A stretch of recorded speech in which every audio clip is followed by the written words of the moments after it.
குஜராத் அகமதாபாத்லேருந்து லண்டனுக்கு கிளம்பின ஏர் India flight வந்து blast ஆகி கிராஷ் ஆகி வெடிச்சு சிதறப்பட்டிருக்கு. அதாவது போயிங் 787 ரக ஏர் இந்தியா அப்படின்னு சொல்லக்கூடிய இந்த ஃப்ளைட் தான் வந்து கிராஷ் ஆகிருக்கு. இதில் 242 பேர் வந்து உள்ளே வந்து இருந்திருக்காங்க.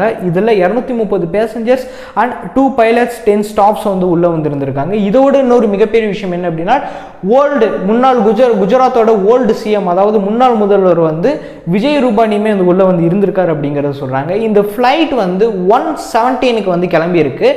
கிளம்பின ஒரு சில நிமிடங்களே, அதாவது 1:17 கிளம்பி 1:38 இந்த மாதிரி விஷயங்கள் வந்து நடந்திருக்கு. உண்மையிலே ஒரு மிகப்பெரிய ஒரு அதிர்ச்சியான விஷயமா தான் வந்திருக்கு. அது மட்டும் இல்லாமல் வெடிச்சு செதறி இருக்கு. மெகானி அப்படின்னு சொல்லக்கூடிய ஒரு நகரத்துக்கு உள்ள வீடுகள் எல்லாம் இடிச்சு செதறி போய் தான் இந்த ஃப்ளைட் வந்து டேக் ஆஃப் ஆகி அப்படி கீழே வந்து இறங்கி இந்த மாதிரி விஷயங்கள் வந்து நடந்திருக்கு. இதை பற்றின ஃபுல் வீடியோ வந்து கீழே விசேஷம் கொடுக்குறோம். அப்படியே மறக்க வச்சு பண்ணி பாருங்க. நம்ம சேனல் மார்க்கெட் வச்சுக்கோங்க. அடுத்த மீட்பலாம். பாய்.